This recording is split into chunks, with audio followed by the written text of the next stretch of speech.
show Win Small Deal live, and today I'm here with msanii mkubwa tena mwanasiasa mkubwa, mtu tajika sana, anaitwa Maji. Ni aje Mwesh? Salama. Habari ya masiku? Sio mbaya. Umepotea sana, watu wakusikia, watu wakuoni, kwani kulienda aje? Niko. Wenye wananiona. Wenye wananisikia. But I'm around and about. Oh, nice. How is life ever since election? Because we know you vied for an election, but after that you went missing. What happened? Life is okay. We're going through struggles like any other normal Kenya. And must be also very honest. Campaign sometimes is not easy. It takes a lot of you. Takes a lot of finances, especially if you're driving it honestly and innocently. It takes a lot. Yes, I must be honest. There was that part of a heavy side, but we are okay. We are moving on. Yeah. So, any experience that you had so far in your candidature as an MP seat, any experience, some of the regrets that you had, and some of the lessons that you learned that someone will want to know about? No regrets, maybe just lessons. Few lessons is in terms of party politics versus independent candidature. Is Kenya ready for that type of leadership? How should you go about it? etc. Those are a few lessons we can pick from there. Party politics versus independent candidature versus strongholds here and there. Those are lessons you can pick. Yeah. When you say about independent candidature, we see some people get elected as independent candidates, MCAs, MPs. I think I've ever seen even a governor, independent governor, but when they get into parliament, we see some of them now tend to side with one side of the government, either the opposition or the government. Yet when they were vying, they went as independent. What now controls them? What now makes them that when they reach the parliament, now they have to side, yet they were vying as independent candidates? On that, naweza sema tu is weakness of an individual. Then also probably you can say lobbying is a collaborative thing. So probably he or she wants to sell an agenda that feels he needs to collaborate with to get it through, etc. But I think generally is weakness and lack of principle that would make someone go in that kind of direction. And probably pia labda nasikia huko pesa utembea kwa choo. So probably amepewa pesa akaona naenda ground, sina kitu, blah blah blah, so let me take this. After all, my vote alone cannot decide anything. Or maybe you find he or she went independent, but allegiance was already on the other side. So maybe party politics hit him, but the allegiance still remained on the other side. Yeah. So is Kenya ready for independent candidates who can stand the ground until the end? Like when they enter parliament and they're still independent. Is Kenya ready, or Kenya still not mature for independent candidates? Kenya is ready for any type of candidate, and in this reference we are talking about independent candidature. It's good to highlight there have been independent candidates who have succeeded in becoming governor. One of them is Ruto'S, who was an independent candidate like Kipia County, and he served his term and he won under very competitive circumstances. But you see, he already had a track record of being an assistant minister, an MP, coming through those ranks. So he was very familiar already with those kind of terrains. But Kenya, independent candidates will still find it hard whenever the country is polarized. Whenever there are two major competing parties, not people, and then there are the issue of strongholds. So party can go a whole length of ensuring this stronghold has to be this way. So in that sense, you can find yourself in a very murky terrain of politics. Our democracy is maturing. It's not there yet. So that also can bring a challenge where the propaganda used to fight independent candidates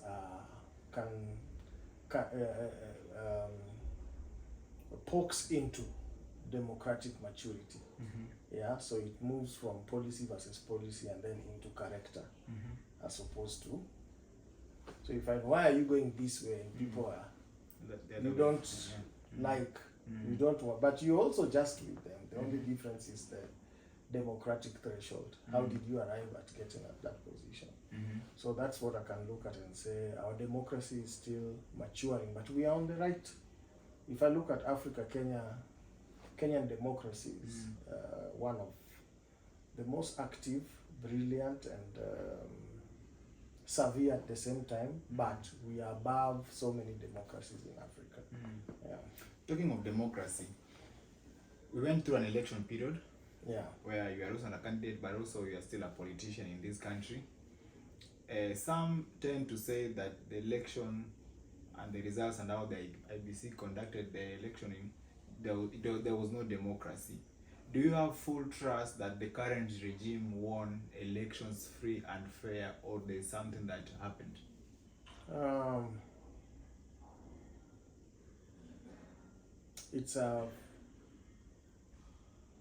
There are issues when elections are there. I think immaturity of democracies again. When you look at after 2002, after 2002, it has been very, very, very difficult to trust the IEBC, especially on matters presidential elections. Yeah. So definitely there will be some history coming with it on matters. The trust currency of IEBC and presidential election is always questionable. And when elections are very close, it calls for very serious thresholds. So if there are thresholds that were missing, then I would also poke holes and say, as Azimia has been asking, then let's go through it. Yeah, but it's still contentious. So you ask yourself why. Yeah. Then also after that, you see when you see people who are leading the IEBC lean towards the other side right after elections, getting positions, spouses, etc. You beg to ask, where do you cut off the independence right after? Or how independent were you even before? So there are some things post the election that tend to beg to us, was there a deal? You see? How do you end up on the other side of the government just like that, accept new positions? Begs to ask. Yeah. Talking about that, Mheshimiwa Majimaji, you are in Azimio. We saw you with Raila Amolo Odinga. You are campaigning and doing everything. And as all we could believe and see is that you are with the system, you're with the current president, you had all the powers and all the machineries. Everybody knew that Azimio is going to win. How did it turn to be the other side? What happened? Hiyo atabida jiuliza. Tuambie tu mwash. Kuliendaje, kile wanaambia wapi? Hiyo ni kama wewe tu unajiuliza, but it's a good question. It's a good question that begs to be looked into. Ongea nakusikia. Kuliendaje mwash? Hiyo hata ulipigwa na bumbwazi. Nilipigwa na bumbwazi, lakini leo tuko hapa mwash, siku ya kuliendaje. Hiyo ni bumbwazi hiyo. Unasema tu bay guns, but one, it shouldn't have been that close. Kuna hiyo kusema system, sijui nini, then hiyo ni bumbwazi. Like you have the system. Babu said we were played. I don't know if we were played or not, but everybody has his own story, how it worked. If the votes casted as it was a real, we can say, you can look at where probably the other side could have tilted. I look at you look at Amason Kingi leaving the last minute. That can dent something. You look at Alfred Mutua also left. Alfred Mutua, no, he was neither here or there. Okay, he also left. But you can count akona watu wake 10. Si ndio? Alienda now. If you look at the impact of Wetangula and Mudavadi in the break of One Kenya Alliance, you can also draw some you can also draw some aggression in I want that vote from the other camp. And then you look at the impact of Mike Sonko in Mombasa the last minute, and then translate that back to Machakos. So you can tell where there was a little bit of movement that could have dented us kidogo. In matter of winning or losing, that one is a contentious issue. I won't get there. I will look at ni wapi game dakika mwisho hiyo movement. Wetangula Mudavadi, how did we react to it? Amason Kingi, blah blah blah blah blah blah. Who are our kingpins in the Mount Kenya also? You can look at it and see where could have been mchezo ikichezwa kwa uwanja, defender huyu ametoka hapa, striker huyu ameweka striker huyu, tuna equalize aje hapo. But on the final verdict, that one even ni bumbuazi, it's contentious yet. So until maybe after hii bipartisan tusikie, because it's one of the agendas, tusikie how far they want to go with it, ndio itatoa the real issue. So talking of that, sasa wewe according to wewe unaona labda the breaking of some of the leaders who are presently with Raila is what could have led to the loss, or just the stealing of election? It is what could have led to what you counted, but also could have led to making it a very competitive race. What ought not to have been very competitive. Okay. For me, it ought not to have been very competitive. I cannot say Azimio lost or won. I want to believe it is a contentious issue that needs to be solved. Something must have happened in Bomas there that is. Kuna ile game ya dakika mwisho hapo. But in matter of votes, in matter of competition, it ought not to have been very competitive. Unless for small movements. The small hiyo chess imepigwa hiyo karata inakaa isumbua kidogo. So talking of that, things went on after that. There was walikataa kura, kukaenda maandamano. Right now you're talking about Bomas. And watching news yesterday, so far what's your take about dialogue? Kwanza tuendelee hapo kwanza. Dialogue, it's good to talk. It's good to dialogue. Any patriot and any concrete member of this nation would support dialogue if it is leading to something of value. Now, what's of value will be looked at the agenda that have been put there. Azimio have the agenda, Kenya Kwanza have the agenda. So, which agenda is pro-people? How they arrive at pro-people agenda is what's important. Currently, high cost of living is a big issue. How do we ensure it is looked at proactively and urgently, short term and long term?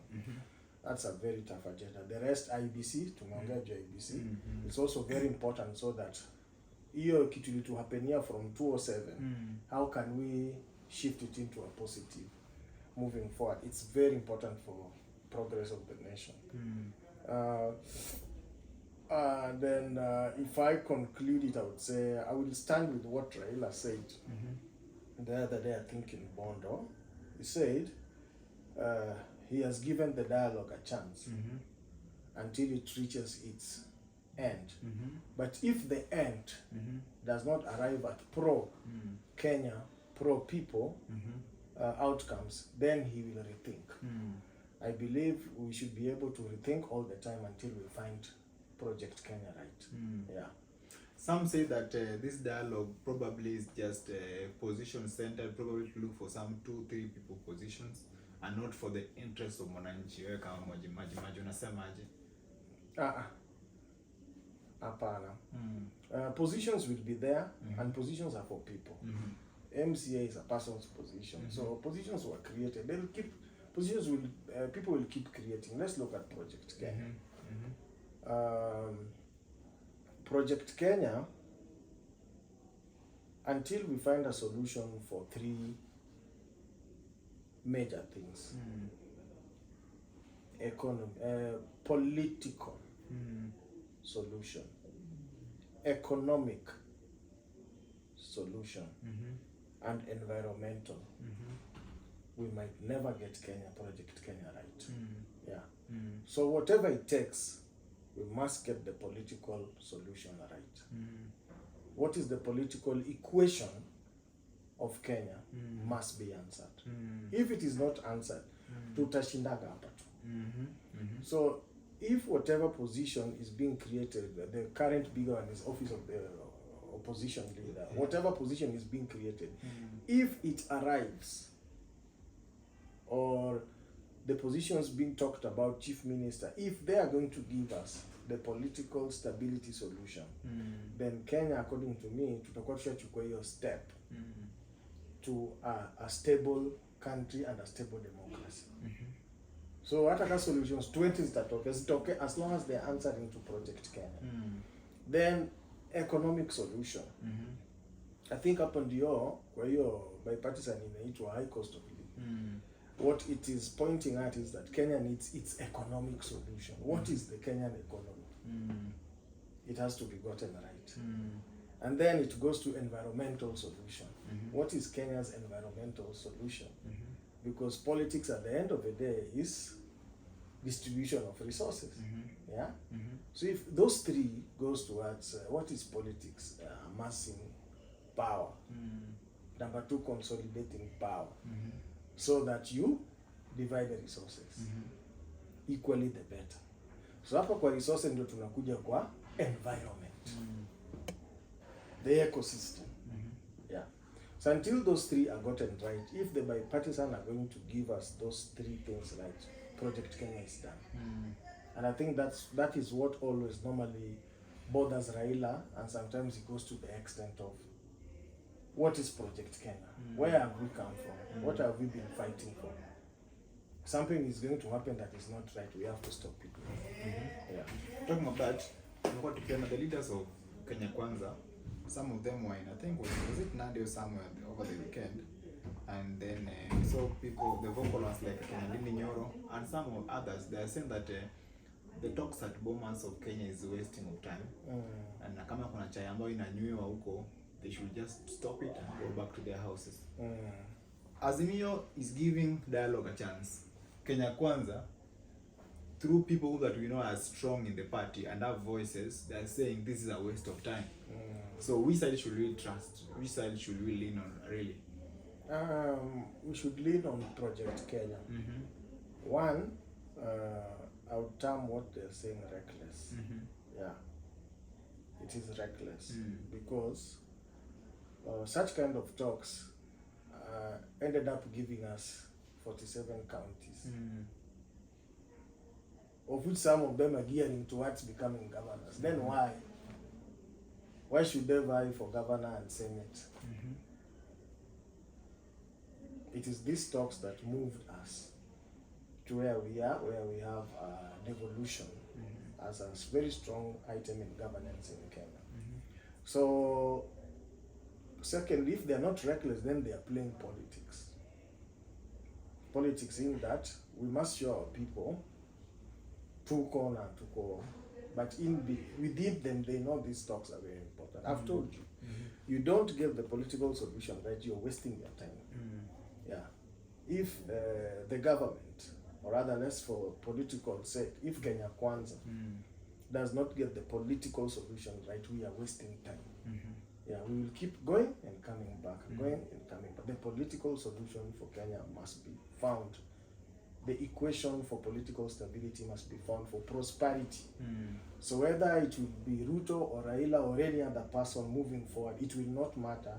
But what will matter is what is the political solution for equation for political stability in Kenya? Just like America got the equation for political stability. Whenever any nation gets, China got their equation for Political stability. Yeah, they chose to go communist and tough on it. And say, remember democracy, lakini democracy yetu tunaidefine hivi. North Korea have their own way of doing things and they got it what will make us prosper is this. If you go to the broader Ottoman Empire, Turkey, they have their own, Saudi Arabia, they have their own. Until we get our political stability equation right, we will keep going back and forth. So whatever they're saying, they're allowed to talk, they're allowed to play politics, but deep inside them, if they're thinking what I'm thinking, that talk is very important. And the importance will be underscored when they bring Project Kenya. Is this the political equation for our stability? Yes. BBI was close to it. Yeah. Talking of BBI, yesterday we watched news and we see how people are continuing to bring table their commitments to this project or at the bipartisan talks. It's more or less like the BBI proposal that first of all was being brought forth by Raila and Uhuru. Yet we see Kenya Kwanza was against it, or the Ruto camp, it was against it. But right now when you see, again there are people ndio wako mbele, kipaumbele kuleta vitu ambazo zinakaa like they're resuscitating the BBI. And at the same time, we're also now seeing, now we have seen the Nandi Senator, Cherargei, we have seen Kirinyaga Senator, Kinyua, and also we have seen another MP from northeastern Kenya. They are saying that right now the 5-year term your president is not enough. Cherargei is saying president should go for 7 years. Now 7 plus that will be 14. Others are saying that president should go for as long as he can for him to finish the project. So Maji, what's your take about this? First of all, about the term limit of the president. Should it be extended or should it just remain the same? And then now that it looks like dialogue is, BBI is coming back, what's your take about it? Well, number one, I'll start with the BBI. You can change the name, but you can't run away from it. You can change the name from BBI to anything because it was addressing what I'm speaking to, political stability. Once you achieve political stability, economy, it was addressing economy in terms of boundaries and division of resources in terms of 1 man, 1 shilling, etc, etc. They can't run away from it because you challenge it, you go home with your 100 million CDF, you have the 500,000 people to attend to. Somebody has 50,000 people to attend to. If you look at resource management in terms of people, so unaona kuna tu there is an imbalance. Although you'll argue there are 50,000 in a wide area. Someone can argue, then why not consolidate them in a small area then? Waite huko ushago na walete hapa. Someone can also argue that way. Nairobi is small and we are all here. Why can they move closer? So the distance is manageable. So you can call it any other name, but Kenya will not run away from the term BBI because it was trying to address the political stability and equation of this nation, economic solution, and the environmental solution, the ecosystem, sharing what's in the ecosystem. So you can't run away from it. So they'll call it any other name, but let's call it any other name. I don't care, but let's address the problem is in the equation. Yeah. We move to the term limit, and by the way, just to add on, they are not supporting the bipartisan talk, but they are bringing their views onto the bipartisan. That is ridiculous, very ridiculous of them. Anyway, wanatuma through emissaries. Sivyo? 7-year term versus 5. Now let's put names aside, Ruto, Raila aside. So let's look at 5 years versus 7 years. As a hopeful lawmaker, when making any law, I always like to put care into it. What if it were me? What if it were the other person? Then now let's look at it. Yeah. So tukitoa Ruto, tutoe Raila currently, because tukiweka hizo tunaanza kuwa subjective. If I don't like Ruto, I'll say 5. Because I'll think I'm making it for him. If I don't like Raila, I'll say 5. Raila and the 6th. Sasa tumpee miaka 7. Unaona? But now let's look at it. Because personally, I support 7 years with reasons. Our democracy is maturing. In terms of planning for a country, you find tumemaliza election August, yeah, 100 years of planning, days, sorry, bado unapanga sasa ndio uanze kuweka serikali ufanye nini, si ndio? Then you are about to address political instability. Yeah, what do I do? Are we going for a coalition? We bring that guy on this side. Then bado kuweka positions, parastatals, nini ndio unaweka watu, ambassadors, 6 months gone. Yeah, then maybe let's say you'll address political stability and put your government in place, 6 months. Worst case scenario, 1 year gone. So you start implementing. In this 60 or 100 days, you can implement one of your two things in terms of policy, but in actual feeling, bado watu wataifit. We move to year 2. Now you start working. I'm assuming Raila is my president now. He's starting to work. Year 3, starting to cement those things and start reaping a little bit. Do proper claims. Year 4, tangaza election. Sindio? Tangaza. When is the next? Another spotangaza, the people around you have already started campaigns, angling actively, kwenda kwa ground, nini, chama, parties inapangwa, you as the head of the party, your view is needed. So definitely you are on a political stretch now. Yeah? Year 5, election, full throttle. So you actually find you have 3 years of, or 2 to 3 years of probably implementing your agenda. Then if you look at 7, someone might want to conclude and say, maybe I'm okay with my term if I've managed this. Yeah? I don't even want a second term. Na hata akishindwa na hiyo sababu yeye mwenyewe atasema I'm not even vying. Hii kiti imenishinda. But 5, someone wants to die on it. So they vie to must win. The incumbent vies to must win. Whatever happens. In fact, the election just becomes a ceremony on the presidential end. This is ingine can be genuine. On the presidential end, the election becomes a ceremony. And I like to cite. Let's cite Kibaki. Rest in peace. He comes in 202. Government is unified. 205 referendum. Homologation, then we are saying some things are not okay. Referendum. 205. 207 elections. He is not as popular. He might not win. The fact is, as an individual, he feels I've achieved nothing apart from free primary tulitangaza na constitution mi kubeba, na that brings a situation where somebody feels I have to cling on to this thing. Because now, allow me cut you short. Could that be the reason as to why many of the presidential elections will never be free and fair? Exactly. Or one of the reasons someone feels I have to go for a second term. I have to go for a second time, my legacy. So 7 years can answer that. You as an individual can feel, I've had enough, or I've achieved enough, or people feel I need to go on, and you're confident. Why? Because you've delivered.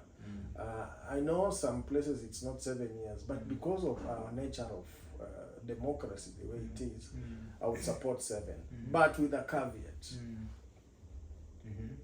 I support the 7 years, but I'd say it should be implemented in 2032. In 2032, not now. Okay. Because we are in the chaos, and it can be subjective. We are in a political chaos.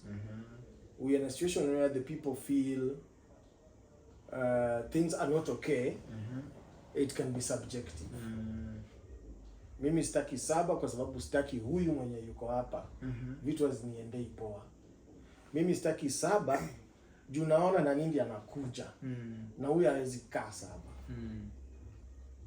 So I support it and I would like it implemented from 2032. Not now.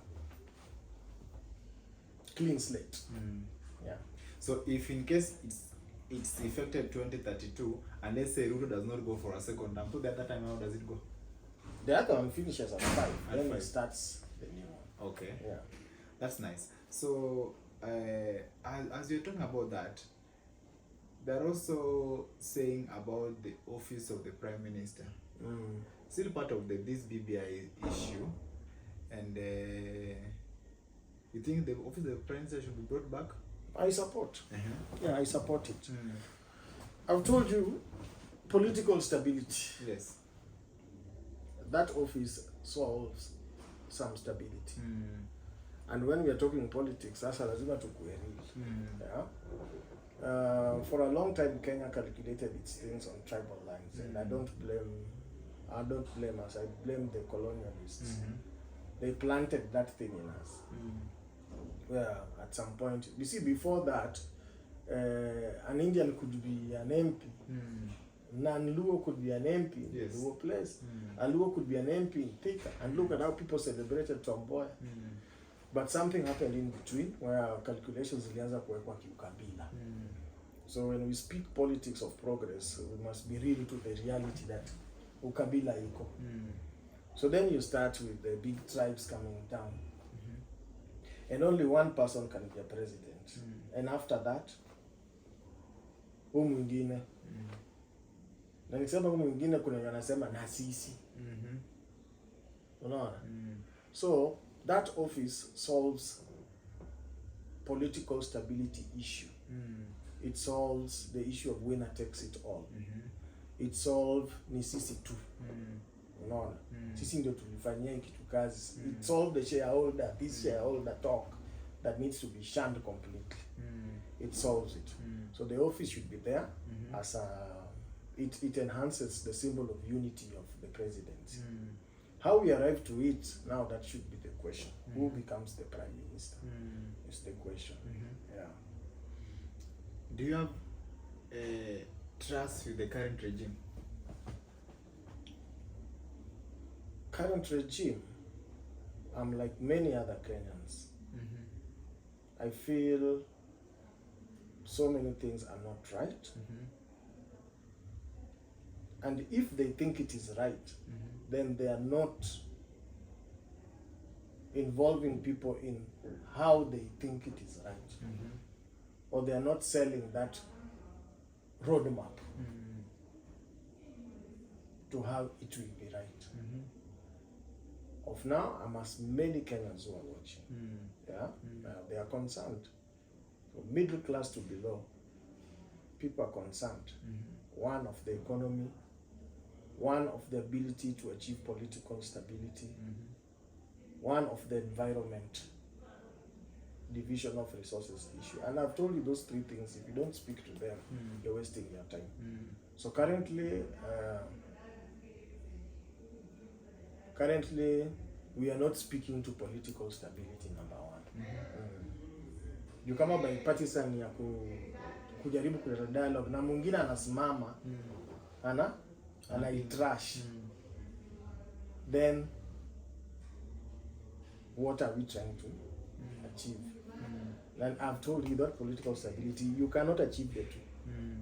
Yeah. And you can see Ruto akiingia, he tried addressing the 2 minus political stability. Hustler fund, hiyo ni economy. Economy, nataka kulipa madeni, hiyo ni economy.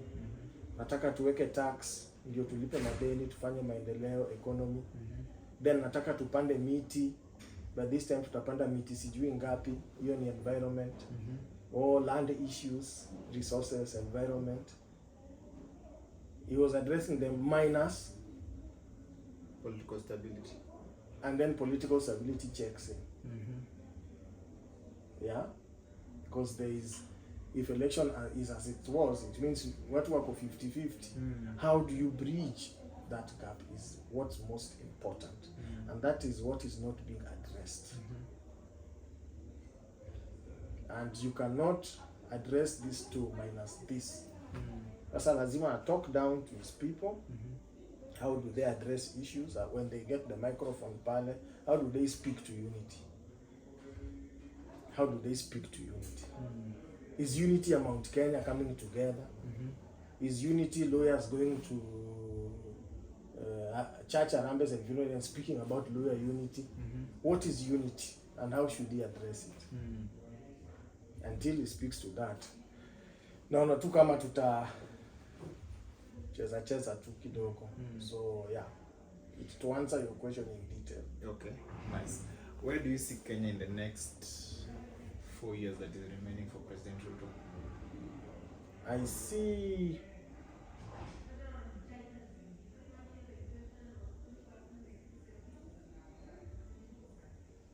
see him waking up to some reality. I hope not too late, especially the economic realities. I see him starting to understand probably why Uhuru did some things the way he did, and attempting to do them, and I hope not late. I see a very competitive political environment.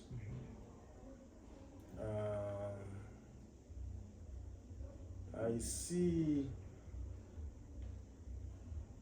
the desperation to make things happen, but time is always a very funny item. It doesn't stop or breaks for you. Yeah. So I see a very chaotic political environment where it's very competitive, a bit confusing.